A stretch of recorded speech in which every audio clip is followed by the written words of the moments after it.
चांडाल चौकड़ी के भीतर सब लोग वीराने हो जाएंगे।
एक अबला की भरी सभा में कौन जतंगी देखेगा, और बाबा भीषम सभा के अंदर बहू को नंगी देखेगा।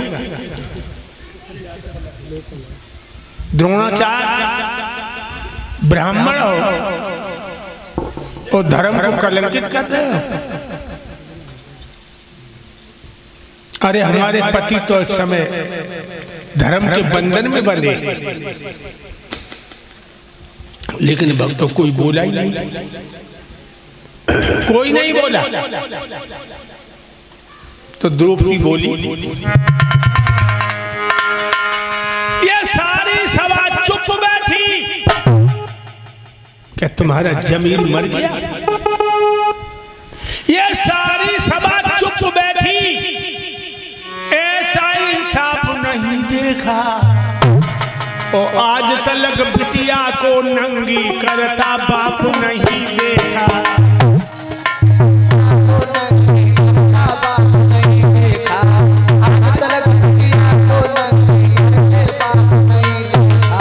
भीमसेन से गदाधारी हमने चुपचाप नहीं देखा, नकलो और सहदेव जिन्होंने अपने आप नहीं देखा।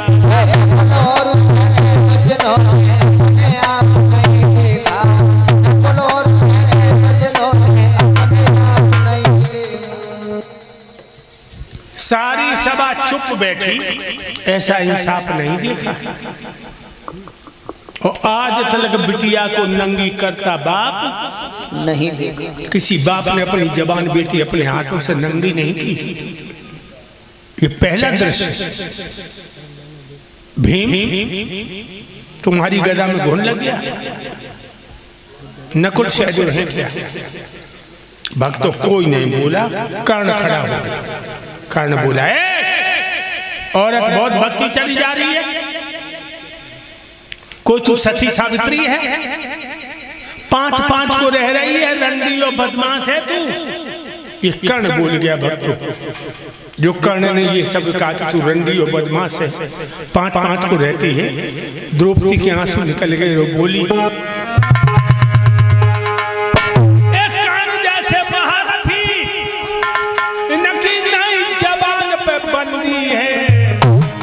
कितनी गंदी बात कह रहे।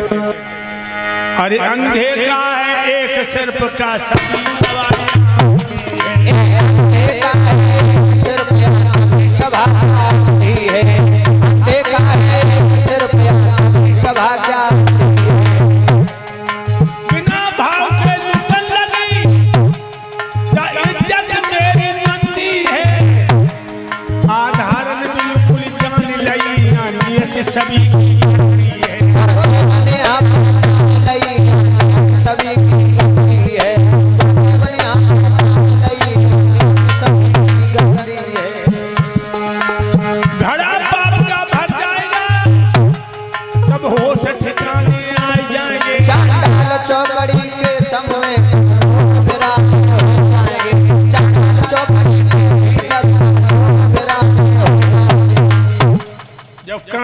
कहा कि तू रंडी और बदमाश है। लोगों, द्रौपदी रो करके बोली कि कर्ण जैसे महारथी अंग देश के राजा और जे हमें रंडी और बदमाश बता रहे। अरे सभा के लोगों, धतराज अंधे हैं तो उनका एक लड़का दुर्योधन अंधा, तुम सभी अंधे हो। मैं समझ गई, जितने यहाँ बैठे हैं सब पराई औरत को नंगी देखना चाहते हैं, इसीलिए कोई विरोध नहीं कर रहा। और द्रौपदी बोली, मोर रंडी और बदमाश बता रहे, बाकी सभी खड़े बैठे और नीति और विद्वान यहाँ पे नीति नार कर बैठे।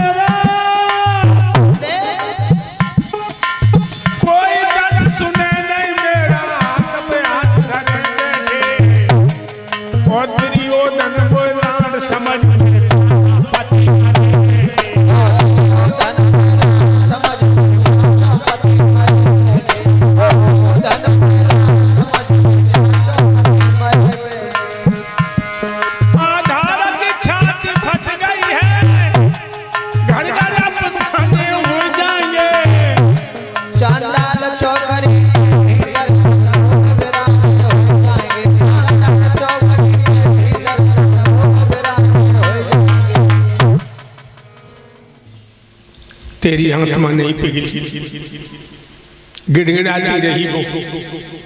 अंत में उसने कह दिया, दुर्योधन वो राण समुद्र मेरे पांचों पति मर गए, तूने फिर भी दुशासन को उकसाया।